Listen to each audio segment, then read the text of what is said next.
श्रीराम.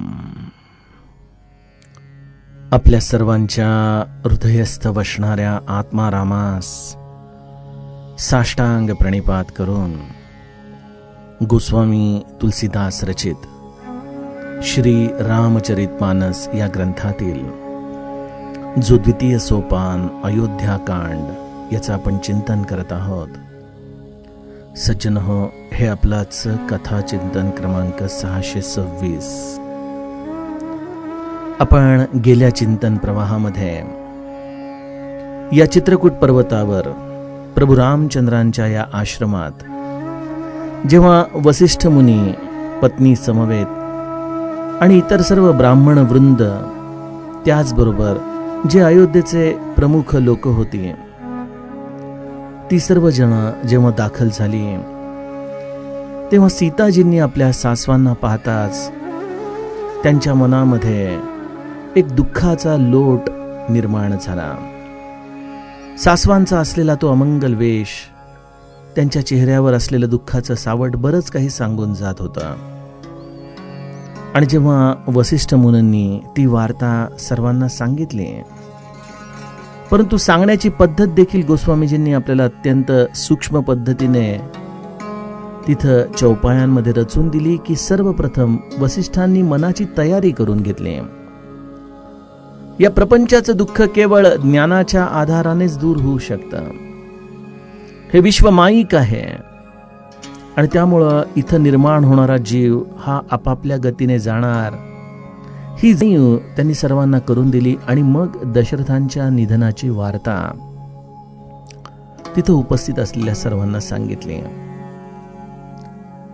ही निधनाची वार्ता ऐकताच प्रभू रामचंद्रांना दुस्सह दुःख झालेलं आहे. आपण त्या दुःखाच्या मागची मनोभूमिका देखील समजून घेतली की भगवंत जरी असला तर तो मनुष्य रूपात आहे आणि संवेदनशीलता हा परमार्थाचा प्राण आहे. संवेदनहीन होऊन जीवन जगणं आणि त्यातून आपल्या स्वतःचं प्रगल्भत्व परमार्थातलं सिद्ध करण्याची एक प्रकारे घौडदौड आपल्याला दिसते. परंतु श्री महाराजांच्या देखील जीवनातलं आपण त्यांच्या आईच्या निर्वाणाचा कथा प्रसंग बघितला.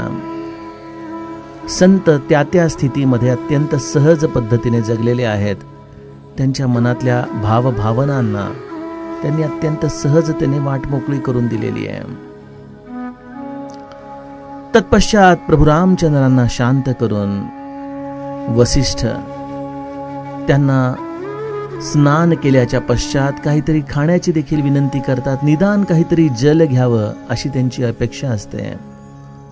परंतु प्रभू रामचंद्र तो अख्खा दिवस आणि ती अख्खी रात्र निर्जल अशा अवस्थेमध्ये आपल्या वडिलांच्या या निधन दुःखामध्ये बसून राहतात. दुसऱ्या दिवशीची पहाट उजाडते आणि मग वसिष्ठ प्रभू रामचंद्रांना स्वतःला सावरायला सांगतात आणि एक मोठा पुत्र, ज्येष्ठ पुत्र या नात्याने वडिलांच्या श्राद्धविधीचं जे कर्म प्रभू रामचंद्रांच्याकडून करून घेणं होतं ते वसिष्ठ प्रभू रामचंद्रांना निवेदित करू लागतात. प्रभू रामचंद्र देखील गुरु आज्ञेप्रमाणे ते जे जे काही सांगत आहेत अत्यंत शास्त्रोक्त पद्धतीने पूर्ण करत आहेत. गोस्वामीजी आम्हाला आज त्या कथानकाचा प्रसंग आणि तत्पश्चात दुखवटा मिटल्यानंतर वसिष्ठ आणि प्रभू रामचंद्रांचा संवाद आजच्या चौपायांमधून सांगणार आहेत. गोस्वामीजी गाऊ लागतात. करी पितु की क्रिया बेद जसी बरनीत पातक तमतरनी जासु नाम पावक घतुला सुमिरत सकल सुमंगल मूला शुद्ध सुभयउ साधु सम्मत अस तीर्थ आवाहन सुरसरी जस शुद्ध भये दुई बासर बीते बोले गुरसन राम प्रीते। नाथ लोग सब निपट दुखारी, कंदमूल फल अंबु आहारी। सानुज भर तु सचिव सब माता, देखी मोही पल जिमि जुग जाता। सब समेत पुर धारिय पाऊ, आपुई हाम रावती राऊ। बहुत कहेऊ सब कियहूँ ठिठाई, उचित होई तस करिय गोसाई। धर्म से तु करुणायतन, कस न कहु असराम। लोग दुखित दिन दुई दरस, देखि लहहु विश्राम। सियावर रामचंद्र प्रिय हो।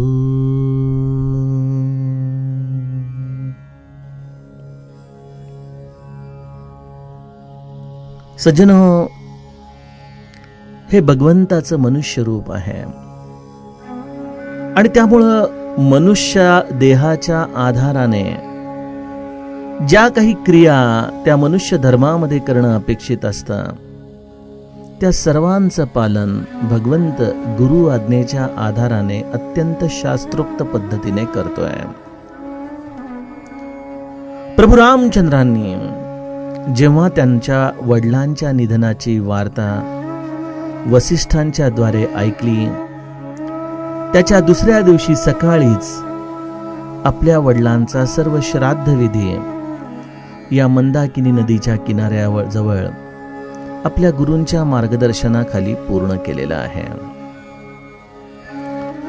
आता बघा, एकीकडं शास्त्रच आपल्याला सांगतं की हा भगवंत नित्यमुक्त आहे, तो कर्मातीत आहे, त्याला कुठल्याही कर्माचं बंधन लागू पडत नाही. आणि मग अशा वेळेला तोच भगवंत आपल्याला या सर्व कर्मांच्या आधाराने जगत असताना ही सर्व तो कर्म का करत आहे याचं प्रयोजन देखील समजावून सांगतोय. परंतु त्या आधारी पहिले आम्हाला आपण करत असलेल्या कर्मांचं प्रयोजन शोधलं पाहिजे. बघा, आता हीच घटना घेऊयात. प्रत्येकाच्या घरामध्ये कोणीतरी थोरलं मोठं या जगातून निघून गेलेलं असतं. कोणाचे आजी आजोबा, कोणाचे आई वडील, कोणाचे मोठे बंधू, कुठल्या ना कुठल्या तरी पद्धतीने त्या घराण्यामधला कोणीतरी मोठा पुरुष हा निवर्तलेला असतो. आपल्याकडे एक अतिशय सुंदर पद्धत आहे की त्या जीवात्म्याला उत्तम गती मिळावी यासाठी त्या जीवात्म्याचा जो अंश तो मागं ठेवून गेलेला आहे, त्याच्याद्वारे त्याला श्राद्ध विधीतून, पिंडदानातून ऊर्ध्व गती देणं, त्याला ऊर्जा देणं, जेणेकरून या मृत्यू पश्चात या जीवात्म्याला अत्यंत चांगली गती प्राप्त होते. हा या सर्व श्राद्ध विधींच्या मागचा खरा भाव आहे. परंतु आजच्या काळामध्ये आपण ही सर्व कर्म करत असतो तेव्हा त्यामागचा विचार देखील आपण नीट समजून घेतला पाहिजे. बघा, बऱ्याचदा आपल्या आयुष्यामध्ये काही कठीण प्रसंग येतात. कळत नाही, आपण खूप प्रयत्न करतोय परंतु यश काही केले लाभत नाही. अनेक प्रारब्धाचे आपल्या मागं जणू काही संकटाची आवर्तनच येत राहतात.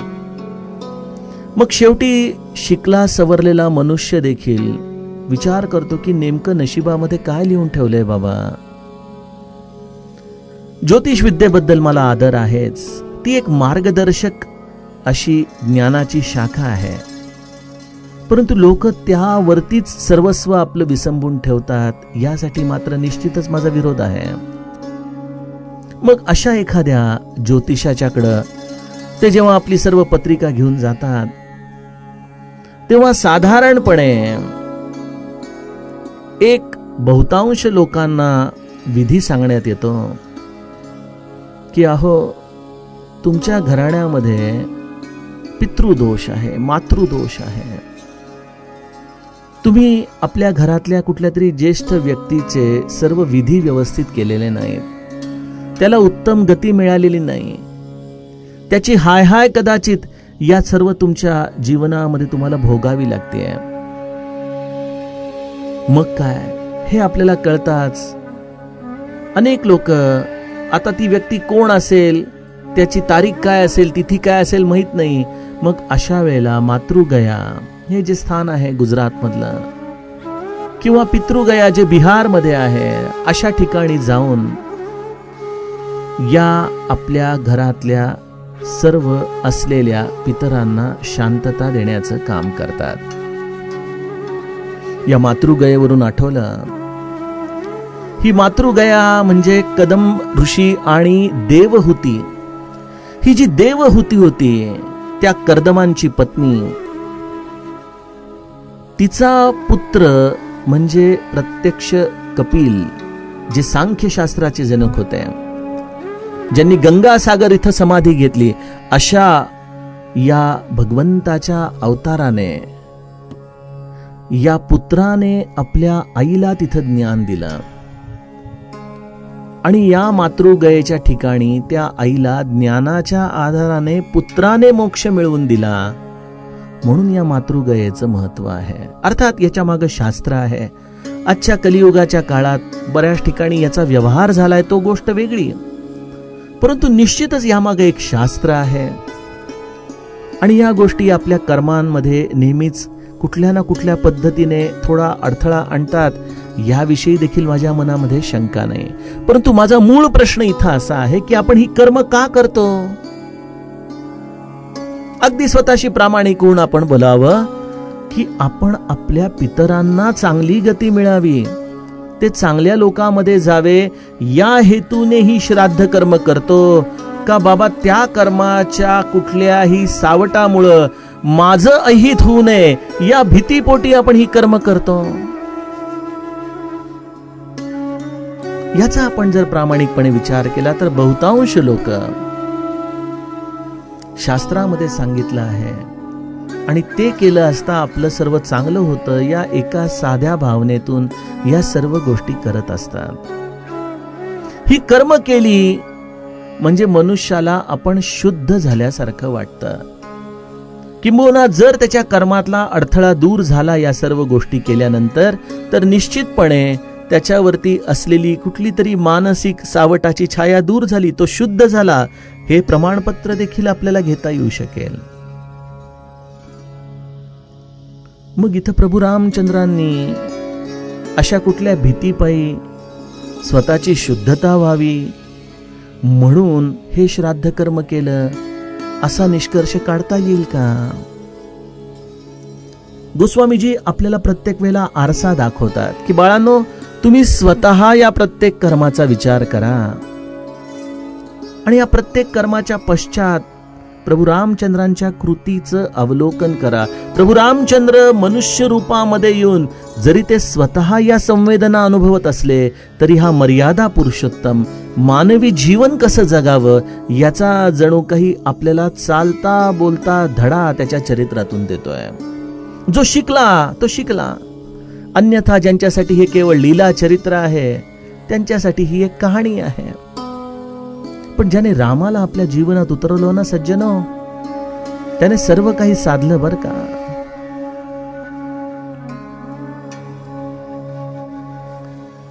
रामाने आपल्या वडिलांचं श्राद्ध केलं, यामाग काय नेमकं कारण असेल?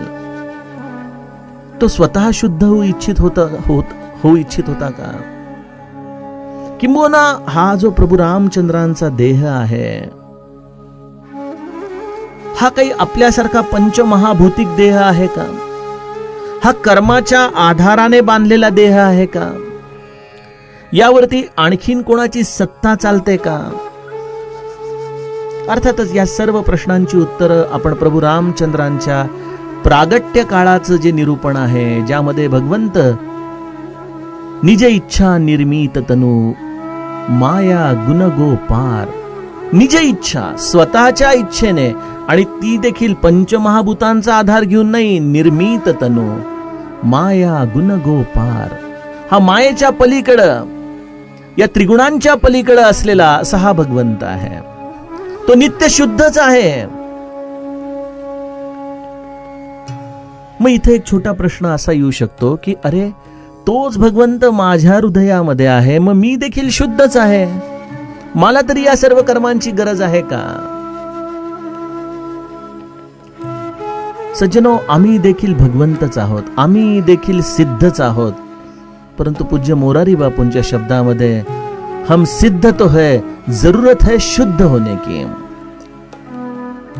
आम्ही या भगवंताचे अंश आहोत, त्यामुळे परमसिद्धच आहोत. परंतु आपण या मायेच्या अखत्यारीमध्ये आलो, त्रिगुणांच्या सीमेमध्ये आलो, आणि त्रिगुणांच्या सीमेमध्ये माऊलीच्या भाषेमध्ये जसं लेकरू आईच्या गर्भामध्ये आहे, परंतु त्याच्याभोवती सर्व वार गुंडाळलेली असते, त्याप्रमाणे आमचं हे शुद्ध भगवंताचं तत्व या त्रिगुणांच्या वासनेच्या वारेमध्ये जणू काही गुरफटलेलं आहे. आणि त्यामुळं आमचं शुद्धत्व आम्ही विसरून गेलो. भगवंत त्याच्या सर्व स्थितींमध्ये या शुद्धत्वाच्या जाणीवेतून हे सर्व लीला चरित्र करतोय. हा त्याच्या मागचा मूळ फरक. आणि त्यामुळं आता मुख्य प्रश्नाचं उत्तर हे आहे की भगवंताला या सर्व क्रियाकर्मांच्या आधाराने कुठल्याही शुद्धत्वाची गरज नाही.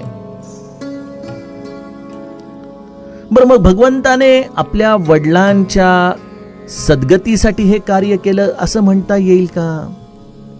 ठीक आहे, काही प्रमाणामध्ये त्यामध्ये तथ्यांश देखील आहे. परंतु जर आपण रामायण पूर्ण वाचलेलं असेल तर आपल्याला लक्षात येईल की जेव्हा लंका कांडात प्रभू रामचंद्र रावण वध करतात, त्यावेळेला इंद्राच्या समवेत राजा दशरथ देखील स्वर्गातून रामाचं कौतुक करण्यासाठी येतात. म्हणजे आपले वडील नेमके कुठल्या लोकामध्ये आहेत याची पूर्ण जाणीव प्रभू रामचंद्रांना आहे. इंद्र तर राजा दशरथाचा परमस्नेही मित्र आहे.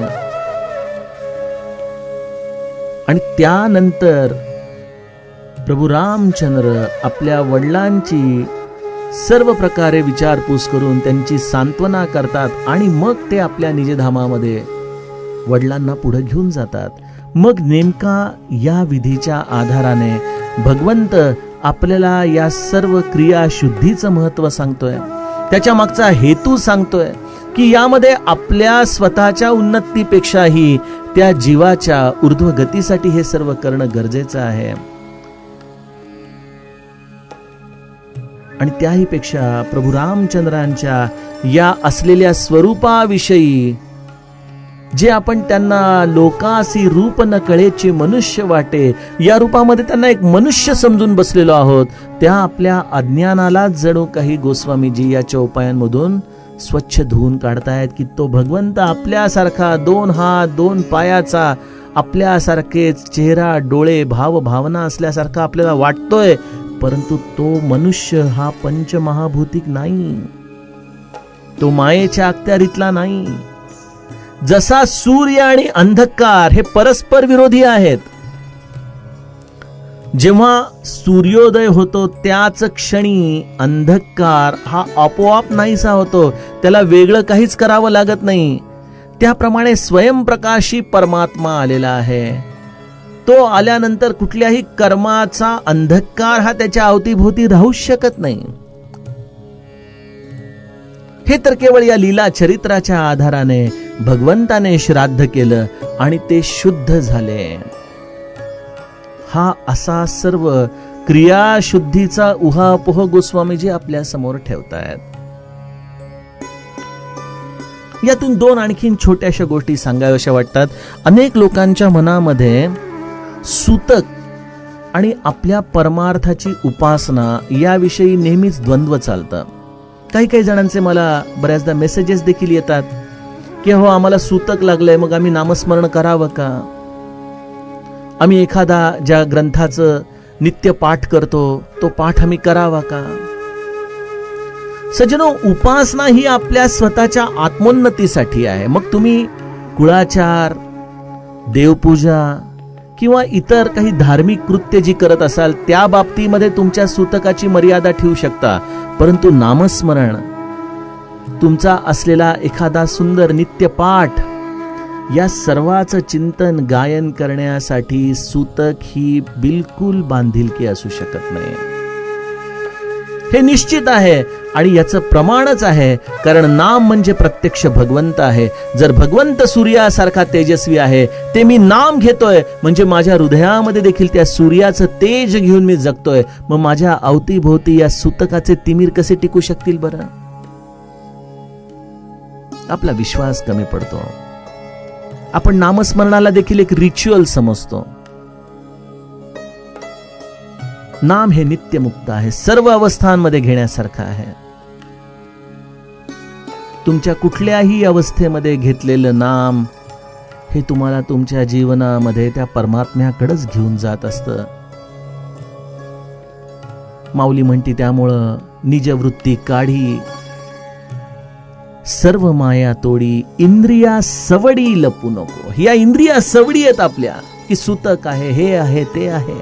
अरे जग त्याच्या पद्धतीने चालू राहणार, तू नामस्मरणाशी जोडून राहा. जो नामाशी चिकटला त्याला कधीच रामापासून कोणाचंही सूतक लागू शकत नाही. ते तेवढंच नित्य शुद्ध आहे, ते अवधूत आहे.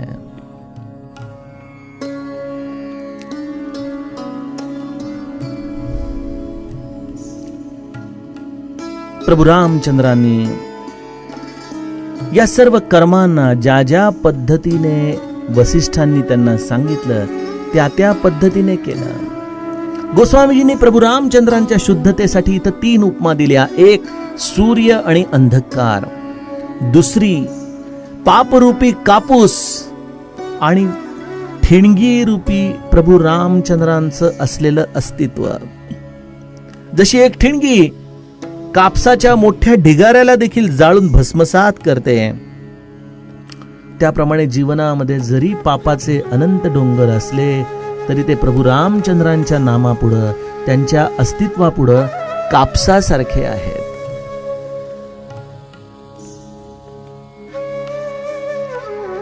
आणि तिसरी महत्वाची गोष्ट म्हणजे अनेक लोकांना स्नान करताना सप्त नद्यांना आवाहन करण्याची एक अत्यंत सुंदर पद्धत त्यांच्याकडे असते.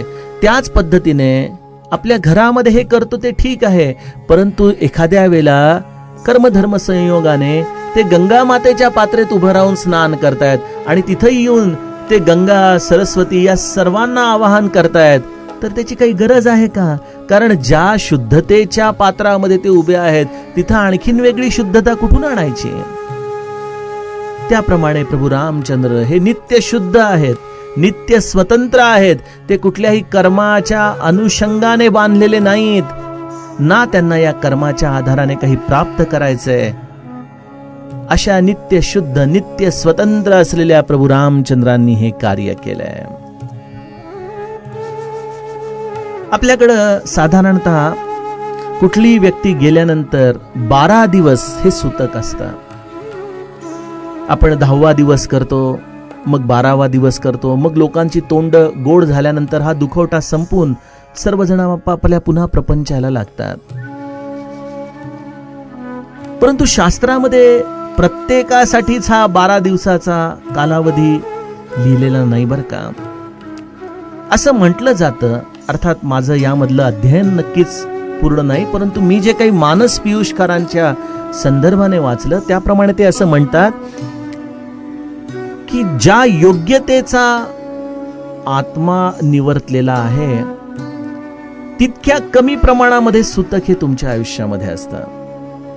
म्हणजे संन्यासाला त्याचे जर वडील किंवा त्याच्याहून कोणी ज्येष्ठ वारलं तर त्याला एक क्षणाचं देखील सूतक लागत नाही. आपण आत्ताच मागच्या आठवड्यात बघितलं ना, आपल्या उत्तर प्रदेशचे मुख्यमंत्री हे एवढं मोठं सर्व समाजकारण करत असताना त्यांच्या वडिलांच्या जाण्याची वार्ता आली, त्यांनी तिथूनच लांबूनच त्यांना नमस्कार केला. ज्या या कोरोना व्हायरसची लढाई चालू होती त्यामध्ये तिथपर्यंत जाणं हे त्यांच्या पदाला शोभणारं नव्हतं. आणि त्या संन्याशाला हे देखील माहिती होतं की आपल्या वडिलांच्या कर्माचं कुठलंही पातक किंवा शुचितेचं गणित आपल्याला लागू पडत नाही, कारण संन्यासाला सुतकच लागत नाही. किंबहुना काही ठिकाणी संन्यास दीक्षा देताना स्वतःच श्राद्ध करावं लावतात पहिले, की जेणेकरून तुझा या देहाच्या आधाराने असलेल्या सर्व संबंधांनाच ते तिलांजली देऊन टाकतात. तर संन्यासाच्या बाबतीमध्ये सुतक नाही.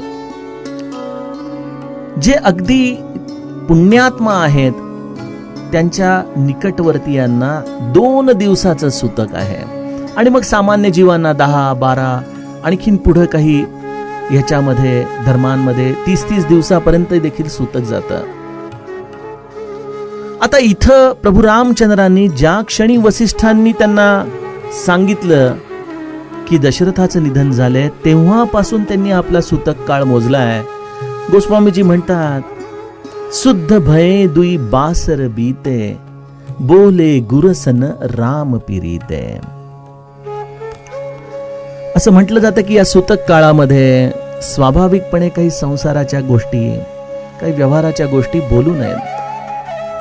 आजच्या काळामध्ये काय हो, घरातली व्यक्ती जाती न जाती तोच त्याच्या मागे राहिलेल्या सर्व इस्टेटीची बोलणी सुरू होतात. म्हणतात आता कोण 10-12 दिवसापर्यंत थांबणार. माणुसकी तर या खालच्या पातळीवरती गेली की 10वा-12वा दिवस देखील फार लांबचा झाला. अस्थि विसर्जन आणि त्याच दिवशी सगळे विधी करून मोकळे होणारी लोक देखील भरपूर आहेत. असो, तो भाग वेगळा. सांगण्याचा मुद्दा असा आहे, शुद्ध भय दुई बासर बीते. गोस्वामीजी म्हणतायत की 2 दिवस हे सुतक प्रभू रामचंद्रांनी पाळलं. यातून दशरथांचा अधिकार काय होता हा एक मुद्दा मानस पियुषकरांच्या आधाराने विशेषत्वाने लक्षात येतो. दुसरी गोष्ट, त्यामध्ये या बासर शब्दातून ज्याला जो अर्थ घ्यायचा आहे तो अर्थ ती व्यक्ती घेऊ शकते असं मानस पियुषकरांनी लिहिलंय. की कदाचित हे सुतक त्यांनी 12 दिवसच ठेवलं आणि मग इथं दुई याचा अर्थ राम आणि लक्ष्मण होतात. शुद्ध भय दुई बासर बीते, 12 दिवस त्यांनी ते सुतक ठेवलं. जो ज्याला अर्थ पाहिजे असेल त्या अर्थाने ही चौपाई शास्त्राला धरून आहे, हेच या सर्व संशोधनातून त्यांनी सिद्ध केलेलं आहे. आणि त्यानंतर ही सर्व शुद्धी प्रक्रिया झाल्यानंतर प्रभू रामचंद्र वसिष्ठ मुनींना हात जोडून म्हणतायत, नाथ लोग सप निपट दुखारी, कंद मूल फल अंबु आहारी. हे नाथ, एवढा मोठा समाज अयोध्येहून इथं आलेला आहे. मी पाहतोय सर्वजण अनेक हाल अपेष्टा सहन करून या पर्वताच्या आश्रयाला राहिलेले आहेत. माझ्या अयोध्यावासियांचं राहणीमान मला माहिती आहे. त्यांना कदाचित इथं असलेलं हे खडतर राहणीमान या कालावधीमध्ये त्यांच्या शरीराला ते अनुकूल नाहीये. इथं राहण्याची नीट सोय नाही. खाण्याचं विचारल तर काय, कंद मूळ फळ आणि पाणी याच्या पलीकडे इथं तसं विशेष पोट भरण्यासाठी कशाचीच उपलब्धता नाही. आणि त्याही पेक्षा मला एका गोष्टीचं आणखीन काळजी वाटत आहे, ती म्हणजे शत्रुघ्न इथं आहे, भरत इथं आहे, सर्व माता देखील इथं आहेत. या सर्वांना पाहून, त्यांच्यावरचं असलेलं हे दुःख पाहून मला त्यांच्याबरोबरचा जाणारा प्रत्येक क्षण हा एकेका युगासारखा वाटतोय. दुसरी गोष्ट आहे की जे राज्य माझ्या वडिलांनी एवढ्या पुरुषार्थाने एवढं संपन्न केलेलं आहे, तिथल्या प्रजेला एक सर्वोत्तम जीवनमान माझ्या वडिलांच्या पुरुषार्थाने प्राप्त झालंय. अशी ही सर्व नगरी आपण इथं आलेला आहात. राजा दशरथाचं स्वर्गागमन झालेलं आहे. आपल्या सर्व शत्रूंना देखील माहित आहे की भरत, शत्रुघ्न आणि सेनापती सर्व मंडळी ही इकडं चित्रकूटच्या दिशेने आलेली आहेत. अशा वेळेला अयोध्या ही संपूर्णपणे ओसाड पडलेली आहे, निराधार झालेली आहे. कोणी तिथं कुठलाही निर्णय घेणारा ज्येष्ठ श्रेष्ठ मनुष्य उपलब्ध नाही. आणि आता आपण सांगितल्याप्रमाणे सर्व श्राद्धविधी झालेत, आपल्या सर्वांची भेटी देखील झालेल्या आहेत. त्यामुळे माझी थोडी धृष्टता वाटेल आपल्याला, परंतु स्वामी, मला असं वाटतं की आता ही योग्य वेळ आलेली आहे की आपण सर्वांनी पुन्हा अयोध्येच्या दिशेने प्रस्थान करावं आणि अयोध्येला सनाथ करावं. त्याचप्रमाणे सर्व आलेल्या माझ्या नगरवासियांना देखील या सर्व खडतर जीवनमानामधून आपल्या चांगल्या आयुष्यामध्ये घेऊन जावं. प्रभू रामचंद्र हे करुणानिधान आहेत. एक प्रश्न तर स्वाभाविकपणे आपल्याही मनात येईल की अरे मग रामा, हा त्रास तर तुलाही होत आहे, मग तू पण चलतोस का यांच्याबरोबर अयोध्येला परत? परंतु प्रभू रामचंद्रांच्या या वाक्याचा योग्य अर्थ वसिष्ठांनी घेतला आणि किती सुंदर शब्द वापरलाय रामासाठी. धर्म सेतु करुणा यतन. तू धर्माचा सेतू आहेस आणि तू करुणा निधान देखील आहेस रामा. आणि त्यामुळे वडिलांच्या वचनामुळं तू आपला धर्म जाणतोस की तुला इथं राहायचंय. तू वडिलांच्या धर्माला जाणूनच अयोध्येचं रक्षण करणं ही देखील आपल्या स्वतःच्या जीवनाची एक प्राधान्यता समजतोयस. आणि त्याचबरोबर तुझं करुणाकारी अंतःकरण आणि त्यातून तुला या लोकांना होत असलेली दुःख, आपल्या आईला, आपल्या भावंडांना होत असलेलं हे एक विलक्षण दुस्सह दुःख, या सर्वांसाठी तुला एकच औषध योग्य वाटते की या सर्वांनी अयोध्येला परत जावं. तुझा विचार अत्यंत योग्य आहे रामा. परंतु मी तुला काय सांगू, या अयोध्यावासियांना जे दुःख अयोध्येमध्ये होतं ना, त्या सर्व दुःखांच्या पुढं इथं असलेलं हे खडतर जीवन स्वर्गापेक्षा देखील सुखकर वाटतंय रे रामा. त्यामुळे या अयोध्यावासियांना या सुखाचा आनंद घेऊ दे. आल्यासरशी 1-2-4 दिवस तुझं दर्शन घेत तुझ्या चरणांच्या सहवासामध्ये त्यांना ते आत्मिक सुख प्राप्त होऊ दे. अशा पद्धतीने वसिष्ठ प्रभू रामचंद्रांशी संवाद करू लागलेले आहेत. सज्जन हो, त्यातील पुढील कथाभाग आपण उद्याच्या कथाप्रवाहामध्ये बघूया. जानकी जीवन स्मरण. जय जय राम.